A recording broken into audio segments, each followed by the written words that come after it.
और उनके बीच की जो टकराहट होती है, क्योंकि सबका सारे धर्मों की आइडियोलॉजी अलग-अलग है ना? एक माने ईश्वर को मानते हुए भी वो बड़े स्तर पर उसमें भिन्नता है, उसके अंदर जब जाते हैं तो बहुत भिन्नता होती है, और हर धर्म जो है एक दूसरे धर्म से अपने को श्रेष्ठ घोषित करना चाहता है। तो उस चक्कर में जो है वो आपसी टकराहट होती है। लेकिन सांप्रदायिकता जो है केवल वो धार्मिक आपसी लड़ाई झगड़े का ही माने एक नहीं है, बल्कि एक राजनैतिक विचारधारा है। एक राजनीतिक दृष्टिकोण है जिसका इस्तेमाल जो है वो जो सांप्रदायिक शक्ति है वो करता है। और ये एक बड़ी समस्या है, अलग-अलग देशों में अलग-अलग तरह की समस्याएँ हैं। लेकिन हमारे देश में चूँकि हम लोग जानते हैं कि सत्ता में बैठे हुए जो लोग हैं वो हिंदू राष्ट्र बनाने की बात करते हैं, मतलब धार्मिक राष्ट्र ढंग से लाने की बात करते हैं। और जहाँ-जहाँ धार्मिक राष्ट्र है उनकी अपनी प्रॉब्लम है, अपनी समस्या है, वहाँ भी जनता लड़ रही है।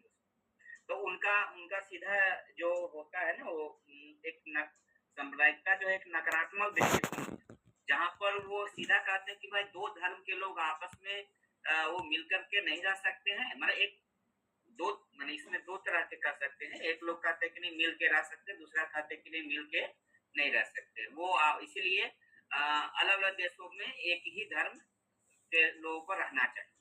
जैसे मान लीजिए अ, भाजपा आरएसएस जो सांस्कृतिक राष्ट्रवाद की बात करता है आरएसएस, तो वो उनका है कि वह भारत हिंदुओं का देश है, तो हिंदुओं का वर्चस्व यहाँ रहना चाहिए और बाकी लोग रहें लेकिन वो उनके अधीन रहें।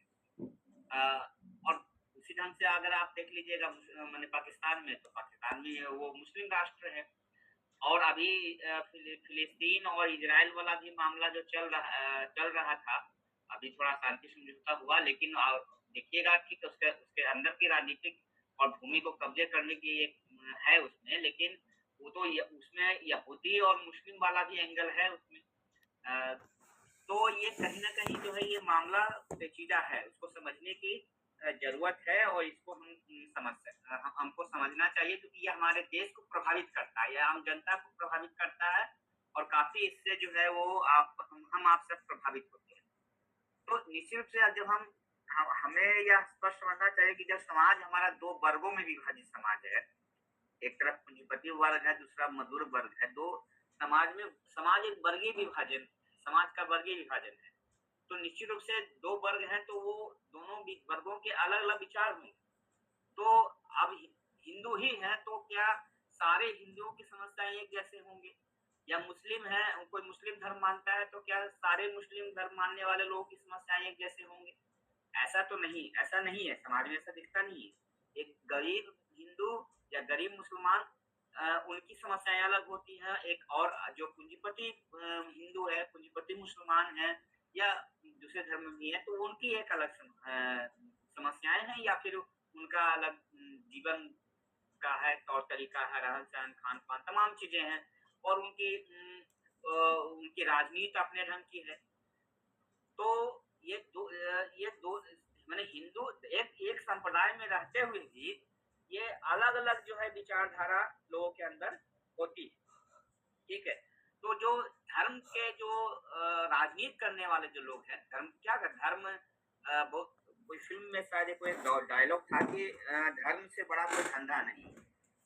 तो धर्म जो है सबसे बड़ी राजनीति क्योंकि उसमें बहुत सारे देखिए कि उससे बड़ा बिज़नेस है, उससे बड़े-बड़े पैसे लोग कमा रहे हैं। उसमें लोग को आप धीरेन्द्र शास्त्री या और जो कौन-कौन है सब 5वीं 6ठी पढ़ा हुआ है।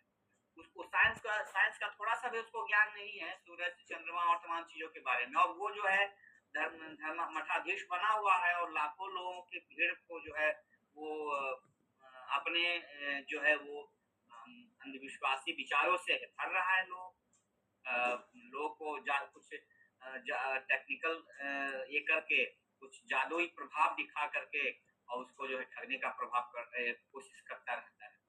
और वो जो हिंदू राष्ट्र की जो राजनीतिक जो परिकल्पना है उसको पुष्ट करने का वो करने की कोशिश करता रहता है।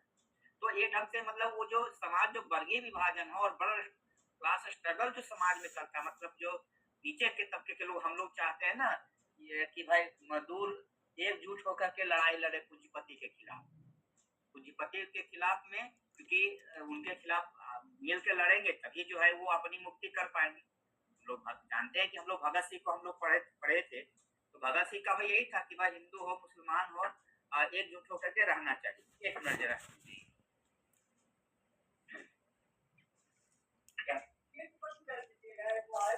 ठीक है बंद करके बेटा के चाहिए।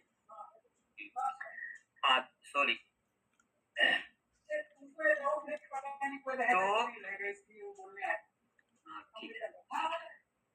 तो हाँ मैं कहा कर रहा था भगत सिंह के बारे में। तो मतलब ये भगत सिंह ने क्या कहा था, भगत सिंह ने जो है वो कहा था कि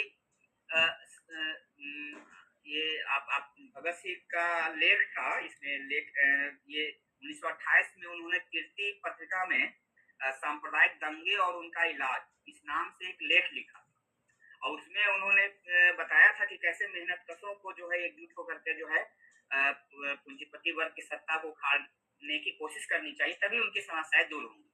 मैं यहाँ पर भगत सिंह का उस कोट को पढ़ देना चाहता हूँ ताकि मतलब चूंकि भगत सिंह को तो भाई लोग मानते हैं, तो भगत सिंह जो कह रहे हैं आजकल तो देखिए कि भाई एबीवीपी और बीजेपी के लोग भी भगत सिंह को इस्तेमाल करने लगे। तो भगत सिंह किस विचारधारा के थे और कैसे वो ठीक उनके उल्टे काम करते हैं, यह स्पष्ट हो जाएगा इस कोटेशन से।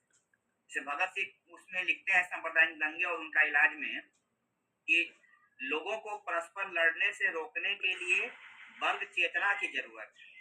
गरीब मेहनत कशों व किसानों को स्पष्ट समझा देना चाहिए कि तुम्हारे असली दुश्मन पूंजीपति हैं, इसलिए तुम्हें इनके हथकंडों से बचकर रहना चाहिए और इनके हाथे चढ़ कुछ ना करना चाहिए।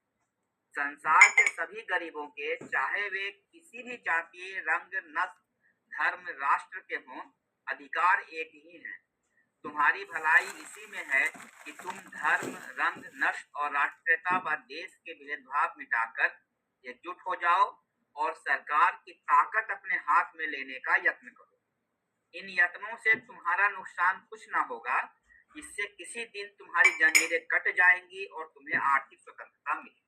देखिए इतना स्पष्ट भगत सिंह एकदम कह रहे हैं कि भाई ये जो पूंजीपति हैं वो क्या करते हैं, वो आपको धर्म में, जाति में, रंग में, नस्ल में, है ना, ये इन सब चीजों में आपको उलझा के रखना चाहते हैं और वो राजनीति करते हैं और आपको दंगों में लड़ा करके और वो क्या करेंगे, वो सत्ता पर बैठेंगे और सत्ता पर बैठ करके जो है अपने लोगों को वो आगे बढ़ाएंगे या वो उन्होंने जो वो क्या करते हैं सत्ता की मलाई चाहेंगे और हम गरीब लोग जो है उस दंगे में मारे जाएंगे।